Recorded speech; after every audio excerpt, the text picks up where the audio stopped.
Bab an-nahyi an al-istinja bil yamin. Tidak diperbolehkan membasuh bahagian-bahagian tubuh tertentu yakni kubul dan dubur dengan tangan kanan. Nah.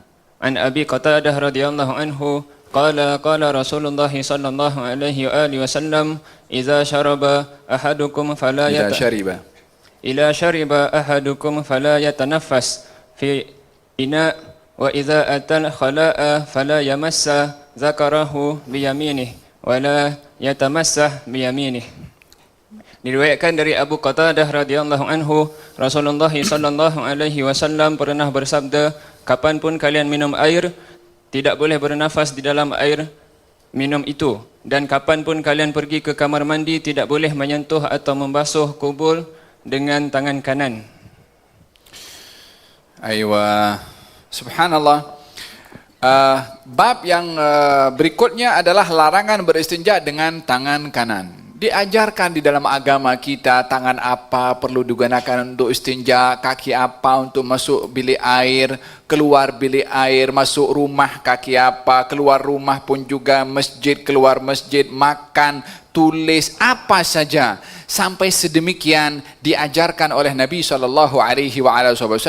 Allah berfirman dalam Al-Quran, Ma farratna fil kitabi min syai'. Kami Allah tidak tinggalkan apapun daripada perkara yang baik kecuali sudah dijelaskan. Imma di dalam Al-Quran ataupun juga melalui ajaran Nabi Muhammad SAW. Nabi bersabda, Inni taraktukum alal mahajjatil bayda, layluha kanahariha, la yazighu anha illa halik. Aku tinggalkan kamu, wahai sahabat, wahai tabi'in, wahai umat aku, alal mahajjatil bayda, yakni kepada jalan yang begitu jelas dan terang. Lailuha kanahariha. Sehingga perumpamaan terangnya ajaran Nabi ini malam umpama siang. Apatah lagi siangnya. Yakni tak ada yang kurang daripada apa yang diajarkan oleh Nabi SAW. Ma min babin min abwabil khairi illa bayantukum iyah. Tidak ada daripada pintu-pintu kebaikan yang ianya adalah perkara yang baik melainkan aku dah bagi tahu. Tidak ada perkara yang buruk melainkan aku juga dah bagi tahu. Abdullah bin Umar mengatakan, allamana Rasulullah sallallahu alaihi wasallam hatta kaifiyatul khara'. Nabi mengajarkan kepada kita, maaf cakap, cara buang air pun diajar oleh Nabi SAW. Perkara yang seseorang itu malu terdedah di luar, Nabi ajarkan bagaimana sepatutnya seseorang itu melakukan hal yang sifatnya adalah bersendiri yang dilakukan. Untuk apa? Untuk kepentingan orang itu. Sejauh mana umat ini menjaga tentang adab-adab istinja. Kita tak perlu nak cakap, sudah masing-masing tahu kalau pergi shopping kompleks itu. Adakah apa yang ada semua itu adalah menepati daripada adab yang diajar oleh Nabi SAW? Itu yang buat bukan orang Islam. Tak apa yang buat bukan orang Islam. Yang pergi buang air kecil dengan cara itu orang Islam atau bukan orang Islam? Berapa peratusan orang itu paham tentang adabul istinja yang diajar oleh Nabi SAW? Kalau ada beristinja tidak difahami, apatah lagi yang lain. Yang itu hari-hari dilakukan oleh manusia. Faham tom? Sampai diajarkan dalam hadis ini, dalam yang kita baca, Nabi SAW melarang seseorang beristinja dengan tangan kanan. Subhanallah, ini tangan kanan, tangan kiri. Sama-sama saling memerlukan. Tak ada tangan kiri, tangan kanan tak lengkap. Tak ada tangan kanan, tangan kiri tak lengkap. Saling memerlukan satu dengan yang lain. Tapi ini tangan kanan dan tangan kiri zahirnya yang sama, mempunyai kegunaan yang berbeza. Sehingga bila mana perbuatan yang sepatutnya digunakan dengan tangan kiri, kita gunakan dengan tangan kanan, rugi ganjaran walaupun sama-sama tangan. Perbuatan yang sepatutnya digunakan dengan tangan kanan tapi digunakan dengan tangan kiri, rugi juga ganjaran. Manusia boleh mengambil ganjaran pahala dari Allah dengan menggunakan tangannya saja. Walaupun perkara yang dibuat tak ada kaitan langsung dengan ibadah. Yang kita nak buat tak ada kaitan langsung dengan ibadah. Istinja. Yakni maaf cakap hal yang kotor istilahnya. Tapi orang boleh dapat ganjaran kalau dia mahu ikut kepada cara Nabi. Subhanallah, dalam cara seperti itu pun dijadikan satu ibadah. Karena apa? terkait dengan Nabi Muhammad SAW. Pergi bilik air, gunakan tangan kanan, ikut kepada sunnah Nabi, dia dapat ganjaran. Ya, buang air aja. Orang buang air dapat ganjaran. Tak dapat ganjaran pun dah settle, alhamdulillah. Tak boleh nak simpan pula. Faham tu? Perlu untuk kita ambil itu adab yang Nabi ajar. Wallahi tidak ada satu adab yang diajarkan oleh Nabi melainkan ada hikmah selain daripada pahala yang diberikan oleh Allah. Hikmah yang kita tak tahu lagi banyak.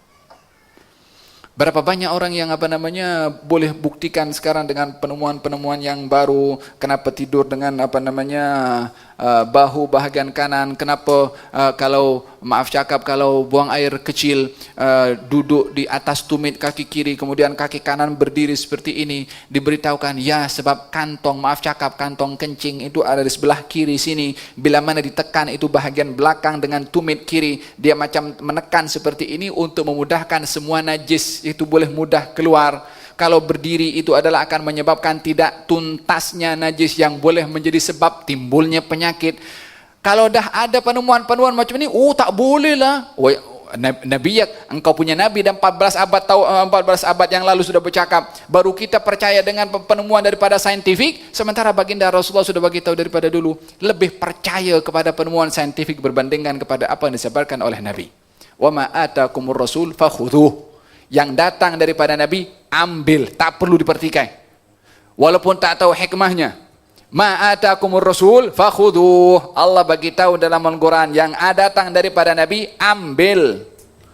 Bukan suruh pikir untuk mengambilnya. Tak. Ambil dulu. Pikir cari hikmahnya kemudian. Tapi ambil dulu.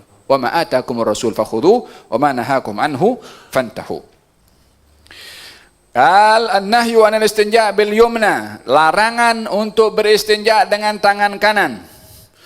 Masalah istinja ini kata baginda Rasulullah sallallahu alaihi wasallam, satu hari beliau berjalan di sebuah tempat melalui dua kubur. Lalu kata baginda Rasulullah mengatakan, innahuma la yu'adzaban. Ini dua orang dalam kubur sedang diazab oleh Allah. Sedang diazab oleh Allah Subhanahu wa taala. Macam mana Nabi boleh tahu? Ada dua sebab, ada dua makna. Mungkin Nabi dengar atau diberitahukan. Intinya Nabi memberitahukan ini dua orang yang berada dalam kubur sedang diazab oleh Allah. Kata Nabi, "Wa ma yu'adzaban min kabir." Mereka dua diazab ini bukan karena sebabnya besar. Amma ahaduhuma, yang pertama diazab oleh Allah Subhanahu wa taala, fakana la yastabri'u minal baul. Dia tak tuntas di dalam beristinja daripada buang air kecilnya. Dan ini adalah yang paling banyak orang diazab di dalam kuburnya. Di dalam kubur banyak orang diazab. Orang di dalam kubur hanya dua keadaan saja. Imma dapat nikmat, imma diazab. Tak ada yang ketiga. Tapi kenapa dalam hadis ini Nabi ditunjukkan oleh Allah Subhanahu wa taala tentang dua sebab? Walaupun di situ ramai orang diazab juga oleh Allah Subhanahu wa taala dalam kuburnya karena perbuatannya di dunia, tapi diperdengarkan atau diberitahukan kepada Nabi dua sebab. Sebab dua sebab ini adalah orang tidak banyak mengambil berat. Diambil ringan, diambil enteng, khususnya di zaman kita sekarang ini. Yang pertama, amma ahaduhuma. Yang pertama adalah yang pertama fakana yamshi bin namimah. Yang pertama adalah suka mengadu domba. Zaman kita sekarang lebih canggih. Letak handphone, klik record. Apa orang cakap, simpan. Mungkin dalam poketnya pun ada handphone. Lepas itu dihantar ke sana. Supaya apa? Supaya bergaduh situ dengan yang lain. Orang nampak orang lain berjalan, ini mungkin buat syubhat nih, ambil gambar. Lepas itu hantar pergi situ. Di komen lepas itu. Ya salam. Memang benar apa yang akan terjadi nanti di hari kiamat tentang apa yang difirmankan oleh Allah Subhanahu wa taala, perkara yang tidak masuk akal di zaman kita sekarang ini. Mungkin orang tidak mengatakan tidak masuk di akal, tapi itu yang diberitahukan oleh Allah Subhanahu wa taala. Apa kata Allah? Al-yawma nakhtimu ala afwahihim wa tukallimuna aydihim wa tashhadu arjuluhum bima kanu yaksibun. Al-yawm, yani hari ini. Bila hari ini? Hari kiamat nanti. Nakhtimu ala afwahihim. Kami tutup mulut-mulut mereka. Expired waktu mulut untuk bercakap. Tunggu sekejap, jangan bercakap. Wa tukallimuna aydihim. Dan akan berbicara kepada kami Allah tangan-tangan mereka. Ini jari-jari, ya Rasulullah, ya Allah, aku digunakan untuk type, untuk buat begini, buat begitu, buat begini, hantar SMS palsu, hantar segala macam. Jari akan bercakap. Wa tashhadu arjuluhum, disaksikan oleh kakinya. Pergi kemana? Untuk apa? Ya Allah, aku dipergunakan untuk pergi tempat fulan, buat macam ni. Wa tashhadu arjuluhum bima kanu yaksibun. Dalam ayat yang lain dia katakan, di hari di mana kulit badan manusia akan bercakap dengan Allah. Kulit badan manusia. Manusia ini rangkaiannya semua badannya ini kulit. Tangan kulit, semua termasuk maaf cakap kemaluan. Akan bercakap nanti dengan Allah Subhanahu wa taala. Oh, tak akan ada yang lepas dari Allah Subhanahu wa taala. Di dunia mungkin boleh lepas. Sembunyi sikit umpamanya, buat sedikit apa yang orang lain boleh tak tahu.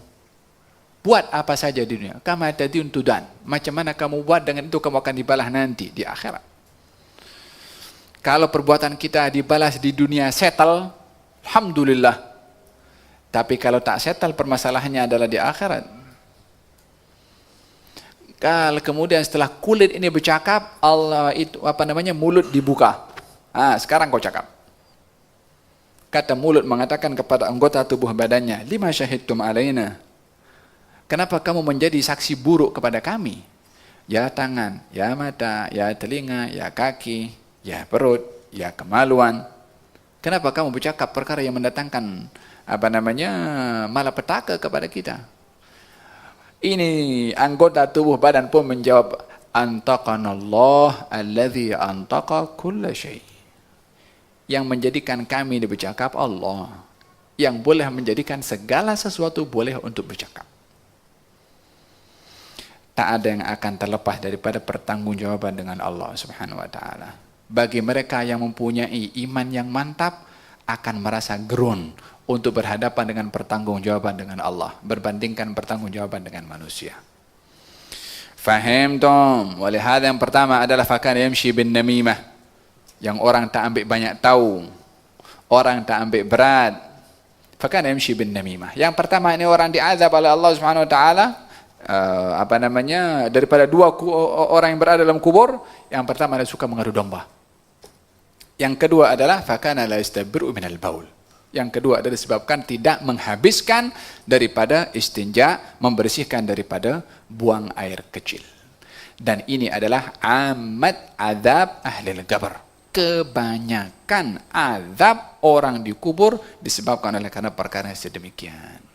Oleh sebab itu ditunjukkan oleh Allah Subhanahu wa taala kepada baginda Rasulullah dua kubur ini untuk diberitahukan sebabnya kenapa dan bagaimana orang alpa dan tidak mengambil berat tentang dua perkara ini, diberitahukan supaya kita mengambil berat daripada dua perkara tersebut. Larangan ini bahagian daripada orang yang mesti menjaga adabul istinja, yang kalau kita tidak jaga khawatir akan tergelincir seperti mana berita tentang orang diadab tadi yang diberitahukan oleh Nabi SAW. Adab yang perlu dilakukan juga seseorang bila mana istinja adalah tidak menggunakan tangan kanan ketika beristinja. Tidak menggunakan tangan kanan ketika beristinja. Maksud tidak menggunakan tangan kanan adalah ketika membersihkan kemaluannya. Adapun menuangkan air dengan tangan kanan tidak mengapa. Tapi ketika saat membersihkan daripada kubul ataupun daripada dubur, maka hendaklah menggunakan tangan kiri karena kebiasaannya tangan kanan adalah untuk perkara-perkara yang baik, tangan kiri adalah perkara-perkara yang kurang baik. Makanya dikatakan dalam hadis ini, baginda Rasulullah SAW bersabda, bila mana seseorang daripada kamu minum, maka jangan bernafas pada bekas, yakni baik itu cawan, baik itu apa saja, ketika meminumnya tidak bernafas, yakni tidak minum sambil bernafas. Dalam hadis Nabi SAW, bila mana minum, yatanafas thalathan, bernafas 3 kali. Maknanya bukan bernafas di dalam bekas itu. Yakni minum, letak bernafas. Minum, bernafas. Tapi bukan diletakkan nafasnya dijatuhkan ke ke bekas atau air yang masih ada dalam cawannya, tapi adalah tidak menepati kepada bekas yang berada di bawahnya. Yakni bila minum, nafasnya itu ke samping dan tidak langsung kepada air. Khawatir apa? Ada benda kotor jatuh umpamanya, atau hal-hal yang tidak diinginkan, oksigen yang keluar itu kena kepada air itu dan seterusnya. Adabnya adalah Nabi kalau minum 3 kali. 1, 2, 3. Dan yang pertama adalah biasa, yang kedua lebih banyak daripada yang pertama, dan yang ketiga adalah untuk menghabiskan sisa daripada air tersebut kalau memang akan dihabiskan 3 kali. Tapi tidak langsung diminum dengan kadang-kadang dengan bunyi, kurang menepati kepada adab di dalam minum. Kata dalam hadis ini, kalau kamu minum, maka janganlah kamu minum dan bernafas pada bekas yang yang kamu minum dengan bekas tersebut. Dan bila mana datang kepada khala, yakni tempat terbuka untuk buang air, maka janganlah kamu menyentuh kemaluan kamu dengan tangan kanan. Menyentuh kemaluannya bukan dengan tangan kanan, akan tapi dengan tangan kiri. Apa hukum menyentuh kemaluan dengan tangan kanan? Tidak haram, tetapi kalau dilakukan tidak dapat pahala, sebagaimana kalau dia lakukan dengan tangan kiri dapat pahala. Pilihan ada di tangan kita sendiri. Selain daripada pahala, keterkaitan kita dengan Nabi yang mengajar. Subhanallah, benda sekecil itu pun diajar oleh Nabi SAW. Faham tom? Wala yatamassah biyaminihi, dan tidak membersihkan dengan tangan kanannya, ya. Ketika beristinja menggunakan tangan kiri, adapun menuangkan air dengan tangan kanan adalah diperbolehkan ataupun tidak menyalahi kepada adabu al-istinja. Wallahu taala a'lam bissawab.